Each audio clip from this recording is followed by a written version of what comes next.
কাঁচা আমের মোরব্বা বানাতে গেলে কিন্তু একসাথে যদি আপনারা অনেকগুলো মোরব্বা বানান তাহলে কিন্তু অনেকেরই ভেঙে যায়।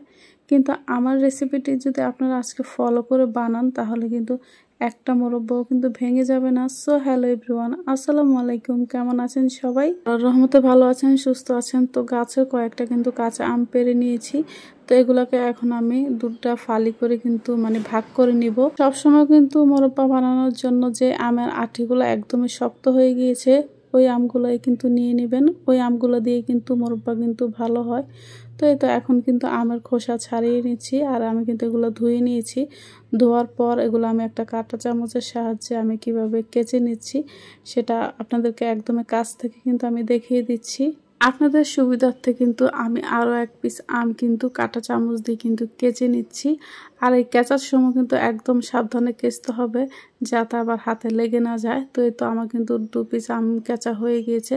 আর সবগুলো আম কিন্তু আমি কেচে পানিতে কিন্তু ভিজিয়ে রেখেছিলাম প্রায় 10 মিনিটের মতো। এখন এগুলোকে ভালোভাবে পরিষ্কার করে ধুয়ে নিয়েছি।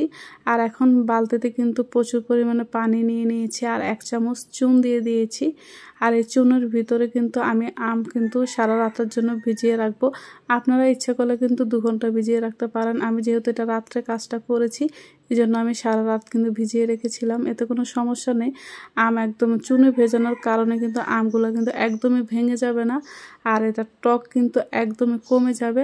এখন আমি ভালোভাবে কিন্তু আমগুলো কিন্তু ধুয়ে নিব। আম থেকে যতক্ষণ না স্বচ্ছ পানি বের না হচ্ছে ততক্ষণ কিন্তু আমি এইভাবেই কিন্তু চিপে চিপে কিন্তু এগুলো ধুয়ে নিয়েছি। এখন ধোয়ার পর কিন্তু এগুলো একটা চালনিতে কিন্তু আমি দিয়ে দিয়েছি। এখন আমি আমগুলো কিন্তু 1 ঘন্টার মতো কিন্তু রোদে শুকিয়ে নিব, এতে মোরব্বাটা কিন্তু খুবই ভালো হবে। ফিরে আসলাম 1 ঘন্টা পর। এখন এখানে কিন্তু 1 কেজির বেশি কিন্তু চিনি আছে। আর এই তো আমি চিনি যতটুকু নিয়েছি ডাবল কিন্তু পানি নিয়ে নিয়েছি। আর এখানে কয়েকটা গোটা মশলা আছে, দেখেই বুঝতে পারছেন কি কি মশলা আছে। তো মশলাগুলো কিন্তু এখন দিয়ে দিয়েছি। গোটা মশলা দেওয়ার পর কিন্তু আমি কিছুক্ষণ কিন্তু জাল করে নিব, এতে কিন্তু মশলার ফ্লেভার একদমই বের হয়ে গেছে।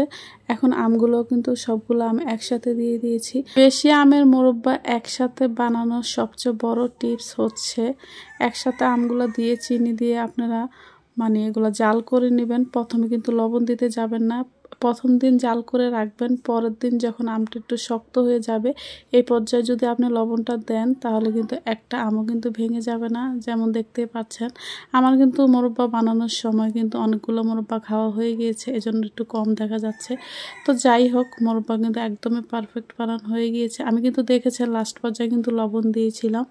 তো এই তো মোরব্বা বানানোর টিপসটা আপনাদের কাছে কেমন লাগলো অবশ্যই জানাবেন। তো সবাই ভালো থাকুন, সুস্থ থাকুন। আল্লাহ হাফেজ, আসসালামু আলাইকুম।